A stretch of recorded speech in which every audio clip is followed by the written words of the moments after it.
বাংলায় যে অলক্ষী বসে আছেন তার মুখে যখন এই বাণিজ্যে বসতে লক্ষ্মী কথাটা শুনি তখন হাসি পায়। কিন্তু পৌলমী, তোমাকে একটা ছোট্ট প্রশ্ন করি, তুমি কতদূর পড়েছো?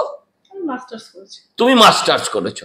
আচ্ছা, মাস্টার্স করার পর ধরো তুমি চায়ের দোকান খুললে পাড়ার মোড়ে, ভালো চললো, ভালো বিক্রি হলো, তোমার কি মনে হবে না যেটা তোমার প্রতি সঠিক মূল্যায়ন হলো না? আমি জানতে চাই। ভাইপোকে বললো না কেন? ভাইপো লিপস অ্যান্ড বাউন্স করে কোটি কোটি টাকা লুটবে, হ্যাঁ? ভাইপো ফুটবল টিম কিনবে আর আমরা 1000 টাকা দিয়ে কেটলি কিনবো। সেটা ফের সামনে এলো বাড়ি হেলে পড়ার ছবি, একদম বিপজ্জনকভাবে হেলে পড়েছে আরেকটি ভূতল। কি বলবেন? তো প্রতিদিন হেলে যায়, আগের দিন যেটা বলেছিলাম ওইটা চালিয়ে দাও। পিসি বলল যে পিসার হেলানো মিনার একটা ছিল, এখন পাড়ায় পাড়ায় পিসির হেলানো মিনার দেখবি তোরা। যদি আপনি 5 মাসের মধ্যে ফাঁসি করিয়ে দিতে পারেন, তাহলে আমার অপরাজিতা বিল কেন আনেন? তাহলে আপনার অপরাজিতা বিলের প্রয়োজনীয়তাটা কি? আসলে বাংলায় বসতে অলক্ষী, বাংলায় যে অলক্ষী বসে আছেন তার মুখে যখন এই বাণিজ্যে বসতে লক্ষ্মী কথাটা শুনি তখন হাসি পায়। আপনি আমাকে একটা কথা বলুন, আমি কখনোই বিশ্বাস করি না যে চা বেচাটা কোনোভাবে অসম্মানের। আমি বিশ্বাস করি কয়লা বেচে বউকে খাওয়ানোর থেকে, গরু বেচে মাকে ওষুধ খাওয়ানোর থেকে, আপনার বালি চুরি করে সন্তানকে প্রতিপালন করার থেকে, তোলার টাকায় নিজে খাওয়ার থেকে চা বেচে খাওয়াটা অনেক বেশি সম্মানের। কিন্তু পৌলমী, তোমাকে একটা ছোট্ট প্রশ্ন করি, তুমি কতদূর পড়েছো? তুমি মাস্টার্স করেছো।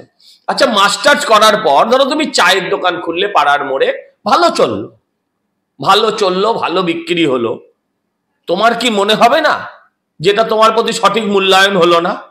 আমি জানতে চাই। ওনার বাড়িতে তো একজন আছেন, অধ্যাপিকা আছেন, তাকে যদি বলা হয় এখন অধ্যাপনা ছেড়ে ওনার এক ভাইজি যে আপনি চায়ের দোকান খুলুন, ওনার কেমন লাগবে? ওনার বাড়ির ছেলে মেয়েরা সব কোটি কোটি টাকা সমাজ সেবা করে রোজগার করবে, কেউ অধ্যাপনা করে বিরাট বিরাট জায়গায় পৌঁছে যাবেন, সব অ্যাডমিনিস্ট্রেটিভ জায়গায় পৌঁছে যাবেন খুব অল্প সময়ের মধ্যে, অযোগ্য হওয়ার পরেও। আর বাংলার শিক্ষিত ছেলেমেয়েরা চায়ের দোকান খুলবে, হ্যাঁ? চায়ের সঙ্গে চপও বেচতে বলুন, শিল্প হিসেবে খেয়ে নেবে মানুষ। আমি বলছি এগুলো বাংলার মানুষকে অসম্মান করা শুধু নয়, বাংলার মানুষের সাথে তঞ্চকতা। কোথায় দাঁড়িয়েছে এটা মানুষের মিনিমাম বুদ্ধি। মহিলা বলে আর কতদূর সহ্য করা যায়, কতক্ষণ সহ্য করা যায় যে এটাকে আমি এমন কিছু বলবো না যেটা নারীত্বের প্রতি অসম্মান করা হয়? এই প্রশ্নটা বারবার মাথায় আসে যখন শুনি উনি এই ধরনের মন্তব্য বাংলার যুবকদের উদ্দেশ্যে করছেন। আমায় বলো, তুমি মাস্টার্স না করে তুমি যদি জীবনের প্রথম দিন থেকে তুমি যদি চায়ের দোকান খুলতে, তাহলে তোমার বাবা মা বয়সের আগে যে বুড়ো হয়ে গেলেন তোমাকে লেখাপড়া করাতে গিয়ে, তোমার বাবা তোমার মা নিজেদের সমস্ত কিছু জীবন যৌবনটাকে উজাড় করে দিয়েছে তোমাকে মানুষ করতে গিয়ে, তোমাকে পড়াতে গিয়ে, তাহলে তাদের কি লাভ হলো? প্রথম থেকে চায়ের দোকান করলে তারা বেশি টাকা হতো, লেখাপড়া কেন করলে? আসলে কিছু মানুষ আছে যারা লুকিয়ে লুকিয়ে পাস করেছে, যাদের পিএইচডিটা কোন ইউনিভার্সিটি থেকে তৈরি করা সেটা পৃথিবীর মানচিত্রে যখন খুঁজে পাওয়া যায় না, তখন সেই মানুষগুলোর মুখ থেকে এই ধরনের কথাই প্রত্যাশিত।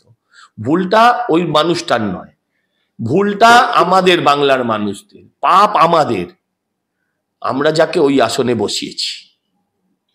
সেটা তো 2022 সালের সেপ্টেম্বর মাস, সেবারও মমতা বন্দ্যোপাধ্যায় বিকল্প কর্মসংস্থানের কথা বলেছিলেন। উৎকর্ষ বাংলা প্রকল্পের আওতায় খড়গপুরের একটি অনুষ্ঠানে মমতা বন্দ্যোপাধ্যায় সেবার বলেছিলেন যে আমার এই কথা শুনে অনেকেই টিটকিরি দেন, আমি বলতাম আপনার কাছে টাকা নেই, আপনি 1000 টাকা নিন, 1000 টাকা নিয়ে একটি কেটলি কিনুন আর কয়েকটা মাটির ভাঁড় নিন, সঙ্গে কিছু বিস্কুট নিন, আস্তে আস্তে ব্যবসা বাড়বে। প্রথম সপ্তাহে বিস্কুট নিলেন, তারপরের সপ্তাহে। ভাইপোকে বললো না কেন?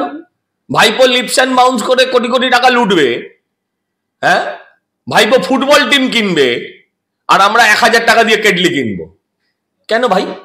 নিজের ভাইপোকে তৈরি করতে পারতেন। চোখের কোণে যদি একটু আঞ্জনি হয় তাহলে আমেরিকায় চলে যাবে, যেখানকার নাকি 1 কোটি টাকার উপরে খরচা হয় একবার গেলে পরে ভারতীয় টাকায়, সেখানে চলে যাবেন চোখ দেখাতে। তার দৃষ্টির এত দাম। আর মুখ্যমন্ত্রীর দৃষ্টি এই যে পাশ করা মাস্টার্স করা ছেলেমেয়েরা সব চায়ের দোকান খুলবে। খুলতে বাধ্য হচ্ছে। সেই জন্য নতুন নতুন চায়ের দোকানের নাম বিকম চায়ওয়ালা, এমকম চায়ওয়ালা। এটা আসলে সমাজকে ক্রিটিসাইজ করছে। যে আমি বিকম পাস করে আমি চা বিক্রি করছি, এটা চিৎকার করে তারা ঘোষণা করছে। এটা কোনো গৌরবান্বিত হওয়ার কিছু নেই, এটা হচ্ছে তাদের আর্তনাদ। ফের সামনে এলো বাড়ি হেলে পড়ার ছবি, একদম বিপজ্জনক ভাবে হেলে পড়েছে আরেকটি ভূতল। কি বলবেন? তো প্রতিদিন হেলে যায়, আগের দিন যেটা বলেছিলাম ওইটা চালিয়ে দাও। এটা নতুন খবর কি? শোনো, যে বাড়ির ভিত্তি কাটমানি সে হেলবে না তো কিসে সোজা হয়ে দাঁড়িয়ে থাকবে? দেখো, পিসায় একটা হেলানো মিনার অষ্টম আশ্চর্যের মধ্যে জায়গা করে নিয়েছে। পৃথিবীর 7-8টা আশ্চর্যের মধ্যে সে জায়গা করে নিয়েছে। পিসি বলল যে পিসার হেলানো মিনার একটা ছিল, এখন পাড়ায় পাড়ায় পিসির হেলানো মিনার দেখবি তোরা। এটা কিন্তু পর্যটন শিল্পের জন্য করেছেন উনি, এটা মাথায় নিতে হবে। বড় কথা বলেছেন মহানাগরিক, বলেছেন আমরা কি বাঁশ দিয়ে সোজা করে দেবো? না, একদম বাঁশ দিয়ে সোজা করতে হবে না, কারণ ওটা করা যায় না, আমরাও জানি। শুধু আবেদন, এই হেলে পড়া বাড়ির মানুষগুলোকে আর নতুন করে বাঁশ দেবেন না পুলিশ লেলিয়ে দিয়ে। বাঘাযতীনের যে বাড়িটা ভেঙে পড়েছে সেই বাড়ির গৃহকর্তা যারা ওই বাড়ির বাসিন্দা, তাদের বিরুদ্ধে পুলিশ অপারেশন হচ্ছে, পুলিশ অ্যাকশন হচ্ছে। তাই অনুরোধ করছি, দয়া করে তাদের কথাটা ভাবুন। মাল তো নিয়েছেন, মাল তো খেয়েছেন আপনারা, শুধু এই লোকগুলোকে হয়রান করবেন কেন? সঞ্জয় রায়ের ফাঁসি সুনিশ্চিত করতে এবার হাইকোর্টে কেন এত তাড়াহুড়ো মুখ্যমন্ত্রীর? এর পেছনে কি? ওটা মুখ্যমন্ত্রী পুরোটাই নাটক। মুখ্যমন্ত্রী তো সুযোগ পেয়েছিলেন কামদুনিতে, ফাঁসি হয়েছিল। এখানে ফাঁসি দেননি শিয়ালদা কোর্টের জাজ, তার কারণ তিনি বলেছেন বিরলের মধ্যে বিরলতম নয়। কামদুনির হাইকোর্টের জাজমেন্ট যেটা, সেটা বিরলের মধ্যে বিরলতম তো অবশ্যই, কারণ ফাঁসির আসামিকে হাইকোর্ট বেকসুর খালাস করে দিয়েছে। ফাঁসির আসামির যাবজ্জীবন হয়েছে। ফাঁসির আসামি যদি বেকসুর খালাস হয়, তাহলে নিম্ন আদালতের রায়টা কত ভুল ছিল, কত ভয়ঙ্কর একজন জাজ সেখানে বসেছিলেন, যিনি সাধারণ নিরপরাধী মানুষকে ফাঁসি দিয়ে দিচ্ছিলেন, সেটা আপনাদের ভাবতে হবে। কিন্তু না, সেই জাজ বলছিলেন না। কারণ হাইকোর্টের বিচারপতি আসামিকে মুক্তি দেওয়ার সময় বলেছিলেন, আমি ভগ্ন হৃদয়ে এই রায় দিতে বাধ্য হচ্ছি, কারণ পুলিশ তার সঠিক দায় দায়িত্ব পালন করেনি, সমস্ত তথ্য প্রমাণ তারা আমার সামনে আনেনি। উনি তো 5 মাসে 5টা রেপ হওয়ার ঘটনায় 5 মাসের মধ্যে সবকটার ফাঁসি করিয়ে দিয়েছেন। বলেছেন এটাও আমি করিয়ে দিতাম। মানে উনি আইন, উনি প্রশাসন, উনি সংবিধান, উনি জাজ। আমার প্রশ্নটা অত্যন্ত স্বাভাবিক এবং খুব ছোট্ট। যদি আপনি 5 মাসের মধ্যে ফাঁসি করিয়ে দিতে পারেন, তাহলে আবার অপরাজিতা বিল কেন আনেন? তাহলে আপনার অপরাজিতা বিলের প্রয়োজনীয়তাটা কি? এই প্রশ্নটা করতে চাই।